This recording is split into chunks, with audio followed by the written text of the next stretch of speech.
যুক্তরাষ্ট্রের পররাষ্ট্র দপ্তরের নিয়মিত প্রেস ব্রিফিংয়ে নূর হোসেন দিবসে আওয়ামী লীগের সমাবেশ করার ঘোষণা এবং তাতে বাধা প্রদান, বাংলাদেশি সংখ্যালঘুদের উপর কথিত নির্যাতন, বিতর্কিত সাংবাদিকদের আটক ও প্রেস অ্যাক্রিডিটেশন কার্ড বাতিলের বিষয়টি নিয়ে প্রশ্ন করেছে এক ভারতীয় নারী সাংবাদিক। স্থানীয় সময় সোমবার প্রেস ব্রিফিংয়ে কথা বলতে আসেন পররাষ্ট্র দপ্তরের মুখপাত্র Matthew Miller. The United States recently imposed sanctions on Algoni Hamdan Daglo Musa for his role in RSF atrocities, and we will continue to impose costs on all those committing and fueling these atrocities. These heinous attacks are sadly only the latest in a war that has gone on for far too long. এতে ভারতীয় সাংবাদিক প্রশ্ন করে বলেন, আওয়ামী লীগের শান্তিপূর্ণ সমাবেশে সংঘবদ্ধ হামলার খবর শোনা যাচ্ছে।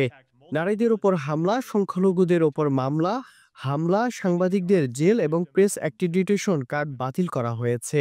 বাংলাদেশে অন্তর্বর্তী সরকারের সমালোচকরা বলেছেন, ছাত্রদের ৫ আগস্টের বিপ্লব দেশকে আবারও সেখানে নিয়ে যাচ্ছে যেখান থেকে এটি শুরু হয়েছিল।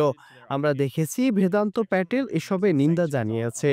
বাংলাদেশের অন্তর্বর্তী সরকারের সঙ্গে এ ব্যাপারে আপনার কি কোনো কথা হয়েছে? The President and the Secretary have repeatedly stressed with their Israeli counterparts that Israel must do more to stop violence against civilians in the West Bank and hold accountable those responsible for it. জবাবে Miller বলেন, বাংলাদেশের সঙ্গে আলাদাভাবে কি কথা হয়েছে সেটি এখন আমি বলবো না। তবে আমরা বাংলাদেশ সরকারের কাছে স্পষ্ট করেছি, যেমনটা আমরা বিশ্বের সব দেশের কাছে করি। আমরা শান্তিপ্রিয় আন্দোলনকে সমর্থন করি এবং চাই না সরকার কোনোভাবে শান্তপ্রিয় আন্দোলনে সহিংস দমনপীড়ন চালাক। এরপর ওই ভারতীয় সাংবাদিক বাংলাদেশের সংবিধান থেকে ধর্মনিরপেক্ষতা বাদ দেওয়ার উদ্যোগের বিষয়ে প্রশ্ন করেন এবং জিজ্ঞেস করেন এ ব্যাপারে তার কিছু বলার আছে কিনা।